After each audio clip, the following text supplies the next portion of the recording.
Your Honors, the Honorable Senior Associate Justice of the Supreme Court, Antonio T. Carpio, is ready to be interviewed. I'm now in a quandary. Who will I address the nominee? Because when he presides the NBAC, we call him Chief. When he presides in the division, we call him also Chief. But because I'm now the presiding officer to determine if he possesses the qualifications, ano atang tamang address ko sa kanya? Huh? So anyway, can I just address you, Justice Tony, in the meantime, Chief? Okay. Okay. Now, do you have any manifestation? Okay. So you are now ready with the questions? Okay. So, as requested by Congressman Tupas, and there being no objection on the part of the other members of the JBC, because he has to rush to Congress to fight for our budget, not for our budget, and probably to ask for an increase. Kasi nadalaman na niya ng trabaho natin eh. Okay. Congressman Tupas, please. Thank you very much, Mr. Chairman, Justice Peralta. Thank you very much, members of the Council. Magandang umaga po, Chief. Good morning, Your Honor.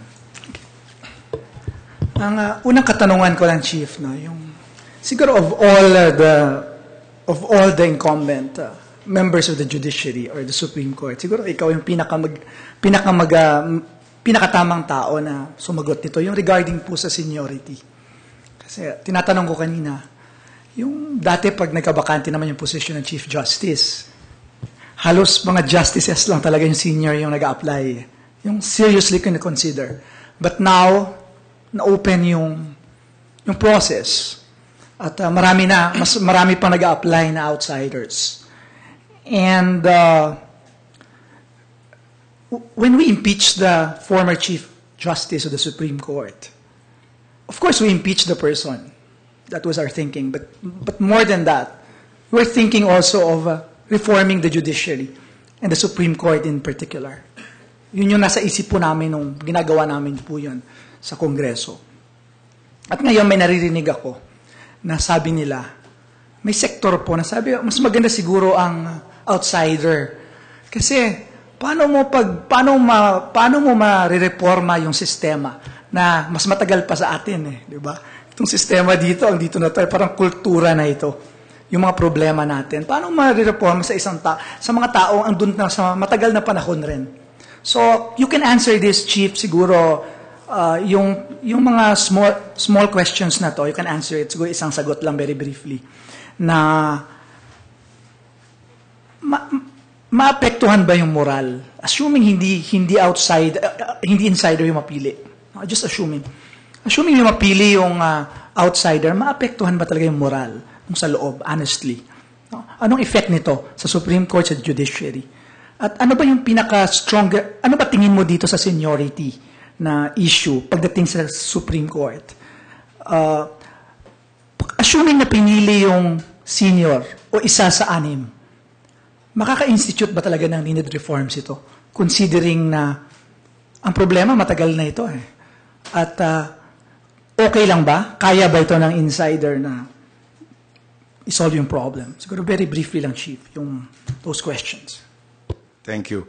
First of all, we have to follow the Constitution, and under the Constitution, the President has the prerogative to appoint anyone in the list submitted by the JBC. So we do not question the prerogative of the President. Now, notwithstanding that, there has been a tradition that the Chief Justice will be chosen from the senior justices of the Supreme Court.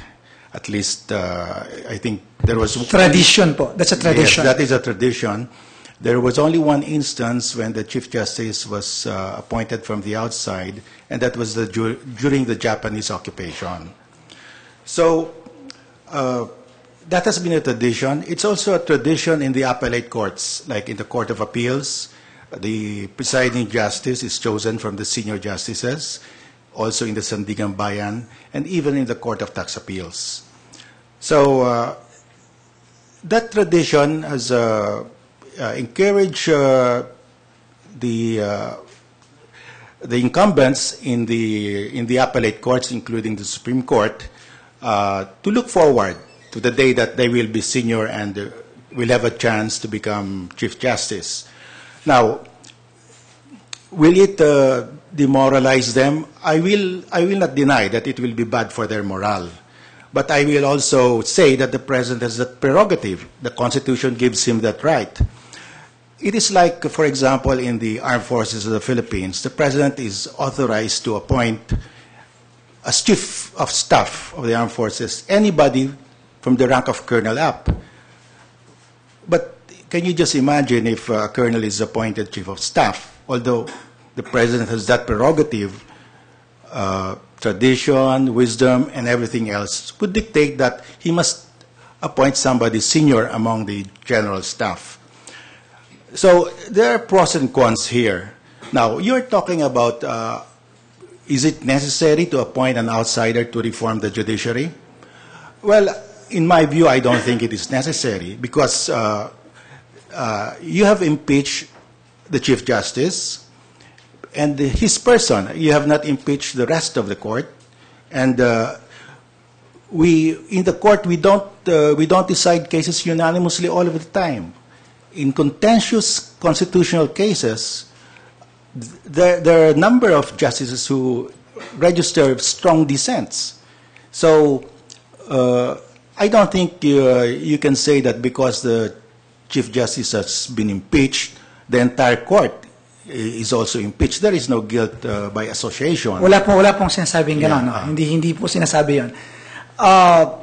Naniniwala po ba kayo sa tradisyon na yun na seniority na sinasabi niyo? Well, the tradition When it comes to the Chief Justice po na position. Yeah. We have a tradition in the Philippines, and that is, it has worked well for us.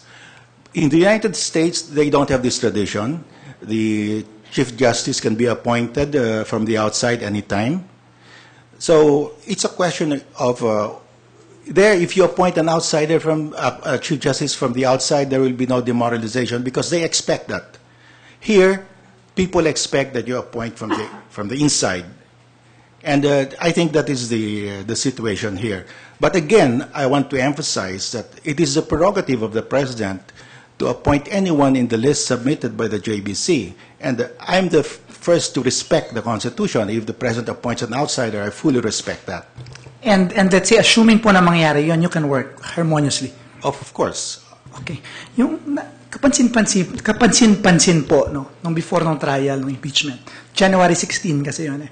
Yung period from December 12, 2011, tsaka January 16, di ba? Maraming batuhan doon eh, na naging personal. And lumitaw yung pangalan po ninyo doon, di ba? Na inatake rin kayong personal. Pero kapansin-pansin po sa akin noon that you exercise also self-restraint. We were expecting you to hit back rin. Diba? We were expecting, yun naman ang natural, hit back. Pero tumahimik po kayo eh. Diba? So, I just want to know what were you thinking at the time? No? Parang gusto ko lang po malaman yung iniisip nyo na, yan pa talaga, karakter nyo ba talaga ho yun na Justice Carpio? Or parang sabi mo, sige, dyan naman yung Kongreso eh. Yan naman yung Committee on Justice eh. So, gusto ko lang malaman po because it's important to me na malaman yung karakter nyo rin po for this nomination. Well, I maintain my silence for several reasons. First, there were pending cases in the Supreme Court regarding the impeachment. And if I have to say something, I might be asked to inhibit in these cases. I didn't want to inhibit myself. Secondly, I take a long-term view of these things. No?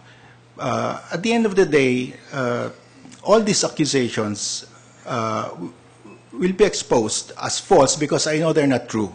Like, I was accused of being one of those who schemed to impeach the former Chief Justice, that I was scheming with President Aquino and with Secretary Marojas. But I'd never talked to these people. In fact, what they're saying is, I'm not close to the President, that's why I won't be appointed. Sino po nagsabi? People are saying that. But So hindi po totoo nag-scheme kayo? Hindi of totoo? course, you would know that because I never talked to you. I mean, how can I convince about 168 congressmen to sign the impeachment? Hindi po. That's not the issue, yung convince. Kasi wala pong makakonvince. Kahit sa akin po, walang makakonvince. Isa lang ako. So yun po yung mga reasons. Bakit tumahimik? Yung gusto ko lang malaman, bakit kayo tumahimik? Yung self-restraint. Yeah, because there were pending cases. I didn't want to inhibit myself from these pending cases. Nung impeachment po, yung sinasabi namin that it was necessary for us to restore the independence, credibility, honor, and integrity of the judiciary and the Supreme Court in particular. That was what we believed in. May kabilang